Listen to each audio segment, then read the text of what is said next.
Emily Maitlis joins me now, co-host of Global's podcast, The Newsagents, and specifically the person that interviewed Prince Andrew about this story. How many years ago was it now? Nearly six. Nearly 6 years ago. Mid-November in 2019, yeah. So you have rewatched it, your interview. Is that the first time you've rewatched it since it went out, or have you? Obviously, I've been aware of snippets, and I've it hasn't really been out of the headlines, incredibly, for the last 6 years. And there have been sort of these key moments when we've suddenly sort of remembered, the interview, whether it was the arrest of Ghislaine Maxwell, whether it was her conviction, whether it was the payment, the settlement by Virginia Giuffre, whether it was Giuffre's own death earlier this year. And I think at each time we've sort of been reminded of some of Prince Andrew's words. But this weekend was the first time I sat back down and watched it from start to finish. And it's incredible how much you sort of miss the first time round. I felt I was looking at it, rewatching it. Well, there's new information, not least what we talked about last weekend. Exactly, yeah. So what did you notice in the rewatching? There were just a lot of places which didn't make sense. And that'll probably sound really obvious to your listeners. But when you're in the middle of an interview, kind of like, just to take you inside my world, if something doesn't make sense, you think it's your fault. You kind of go through it and you're like, did I not explain that? Or did I not understand that? Or am I being thick? There's a moment when we're describing the picture that Virginia Giuffre had taken on her little Kodak camera. The one where he has his arm around her. And when I rewatched it, I realised he'd given me 6 different reasons why it both was and wasn't him. So at first he says, it's definitely me. Well, of course it's me. I can see it's me. Then he goes, but it's not my hand. And you're like, so it's you, but it's not your hand. And then he says he's never been upstairs in the Belgravia house. And then he says he wouldn't be wearing those clothes because they were travelling clothes. And then he says it couldn't possibly have been him anyway at the bar because he doesn't know where the bar is in what he calls the nightclub Tramps.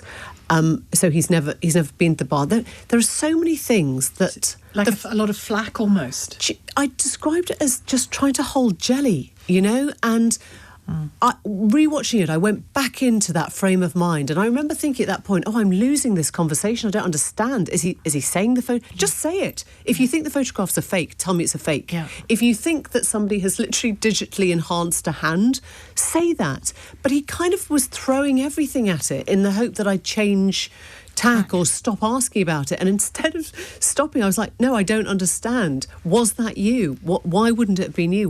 Why? What possible explanation do you think there could be? Yeah. Your friend, the woman you've described as your friend, Ghislaine Maxwell, is in the back of the photo. So how on earth would she be in the back of the photo in her own house, but it wouldn't be you, or it wouldn't be you there, or you wouldn't be in those clothes, or what's somebody done to your hand? None of it made sense. No. Yeah. The other thing, actually, just to go back, was early on in the interview when I asked him if he'd noticed activity around Epstein, and he says, no, I was a patron of the NSPCC's Full Stop campaign.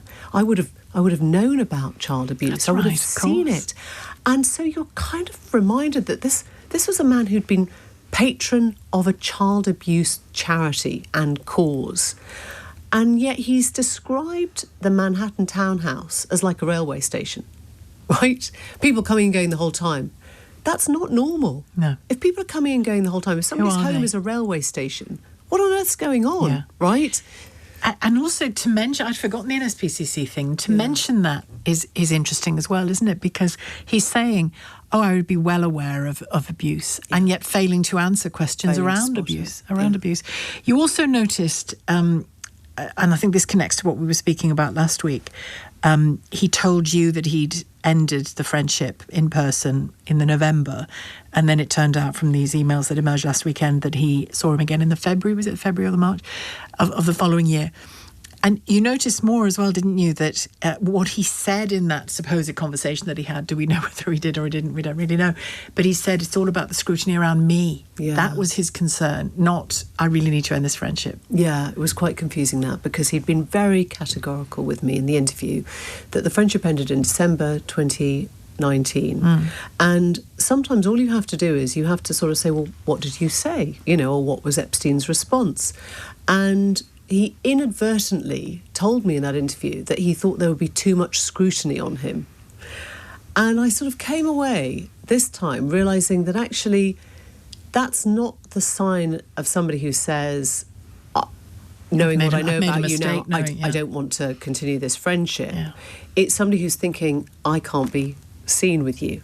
Ironically, as he was having this conversation, I mean, if he was ever having the conversation, somebody was snapping the two of them together from News of the World in Central Park, a public park in New York. So that complicated it. The weirdest thing about that email is that actually I went back through the files, the cuttings. That was made public in January of this year in the Staley civil court case. Right. Because it was actually from the Financial Conduct Authority. They had the whole description of the words in that interview, but in that email. But what they'd actually said was it was someone in the royal household.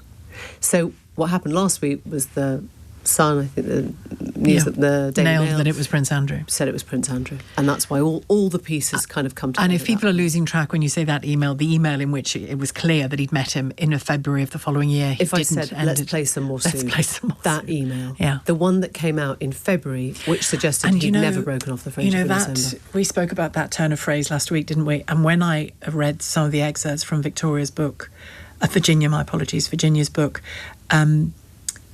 where she describes essentially an orgy involving herself, Epstein, Prince Andrew alleged, and 8, I think she said, other girls who she felt were younger than her, didn't speak English or didn't seem to speak English.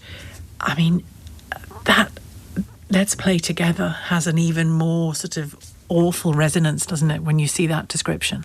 And I think it all makes things even more complicated now for the royal family and for that denial, because yes, Virginia Giuffre was the only one who accused him, but if there really were 7 or 8 other women at the time who were all part of an orgy with Jeffrey Epstein and Prince Andrew, then that is a kind of whole new scale, a whole new thing to consider. What's to stop some of them coming forward? Yeah, potentially. I mean, he hasn't ever faced a courtroom about this because of the payment that was made, the settlement that was made out of court. Is it inevitable now that King Charles, I mean, you can't answer this definitively, I understand, but, we have the King today visiting the synagogue in Manchester where the killings took place. We have him meeting the Pope this week to pray alongside the Pope, a really historic moment when that happens.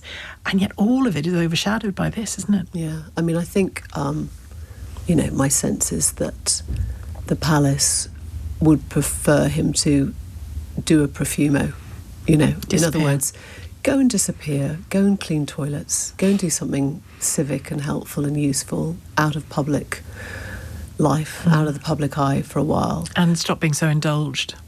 Well, I guess the question that you're sort of getting to is, would they want to see a trial? There is a world in which Prince Andrew says, I know I'm innocent. If he really believes he's innocent, let's test it, let's go to the courts.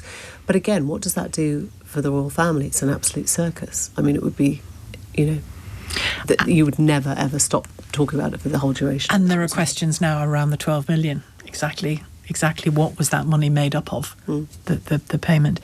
The question of titles, his titles, he hasn't been stripped of them. He's just agreed, probably with a bit of, arm twisting, not to use them, apart from Prince. But there is a mechanism to remove even that, but it has to come from the King.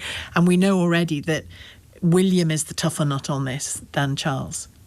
I think you just said it though, Sheila, apart from Prince. I mean, frankly, if you're a Prince Andrew and you live in a 30-bedroom house, on a royal estate, who cares about the other titles? I mean, I couldn't name all the other titles. I couldn't name all the other patronages. And he's got about 20, hasn't he, to load of them? I mean, I think this is where we get slightly kind of, sort of obsessed in a way, because you can have all my cars except my Jaguar. Right. Yeah. He's still called Prince Andrew. We're still calling him Prince Andrew. He is still, the Queen's second child. And I guess this is a much bigger story, than one man, even than one man and one victim, as she herself would say. It's about privilege and position. Yeah, it's about powerful men shutting down vulnerable women and never being held accountable. And there are so many still that we don't even know about. There are so many stories that we haven't yet heard. And I think it just goes much wider, much deeper. It is more global than anyone yet realises. Well, you used the phrase last week with me, this is the tip of the iceberg, and we're starting to get a sense of that even just with the book excerpts coming out. Thank you very much, Emily. Always a pleasure to talk to you. Host of the Newsagents podcast. Don't forget, the latest episode drops at 5 o'clock today. Listen or watch, you can download it on our free Global Player app or the new LBC app.